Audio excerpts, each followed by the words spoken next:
If you're anything like me, you're probably finding this lockdown pretty frustrating by now.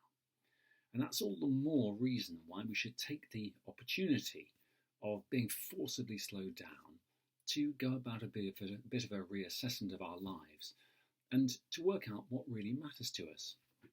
Because after all, it's surely a feature of our busy lives that we don't often stop to ask some basic questions about where we're going with our lives and the value of what it is that we're doing.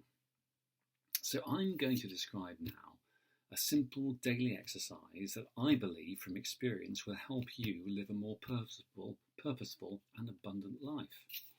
Aside from anything else, it's relaxing and enjoyable.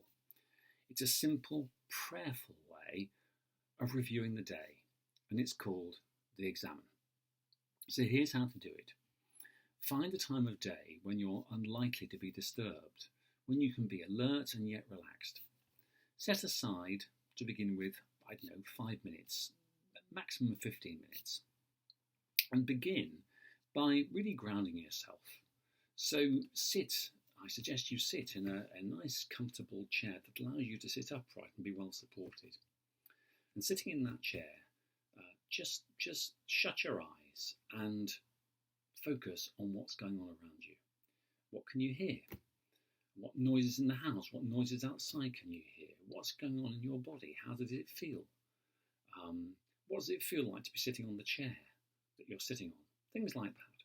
Just spend a minute or two doing that. And then offer this time to God and ask for His light to be cast on your review of the day that's just gone. And by the way, I suggest you do this at really any time that suits you. I do it about 6 o'clock in the evening before breaking for the day. Some people do it late at night. Other people do it first thing in the morning. But the aim is to look at the last 24 hours and see how they've gone. So set aside 5 to 15 minutes to begin with, as I said. And then once you've grounded yourself, just step by step, remember the day that's just gone. What made you feel glad and joyful? Relive those moments. What did they feel like? Particularly in this exercise, it's important to engage with your feelings. So what happened? What did that event make you feel? What particularly made you feel the way that you felt? And then also, what made you feel sad or irritable? Let yourself feel that. Very important not to be afraid of these even negative feelings. And if you've been the cause of the event that made you sad or irritable, well, maybe just take the opportunity to ask for forgiveness and healing, knowing, of course, that you're already forgiven. Then when you've gone through the whole day, look back at the whole thing and just ask yourself the question, what really stood out for me here? What was the single most important thing for me? And then it'll probably be the case that you'll find a prayer bubbling up, something that you really need to ask God to do for you, something that you really desire to happen. And I suggest you really dig deep here. Don't waste your time with superficial things, something that you really, really want. And you very often find, having done this kind of review, that kind of thing bubbles up.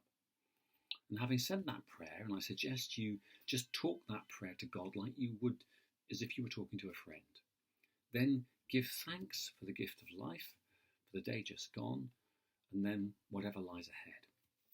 And you might like to finish with a prayer like, for instance, the Lord's Prayer. I find that, and that's it, by the way, it's as simple as that. I find that one of the great benefits of this type of prayer is gratitude. Even on a bad day, you find that having gone through that exercise, you find there's lots to be thankful for. And as we all know, a grateful heart is a loving heart. So this, I believe, is an opportunity for us all to grow in love and grace. So why not give it a try? I suggest that you set yourself the goal of doing this every day for a week and then review how it's gone for you. And when you've done that, do let me know how you've got on if you think that would be helpful. And by the way, I've written up this guide to the Examen and you'll find it on the website. And of course, if you've got any questions at all about it, any questions at all about the Examen, then please just let me know them. Thanks a lot and good luck with it.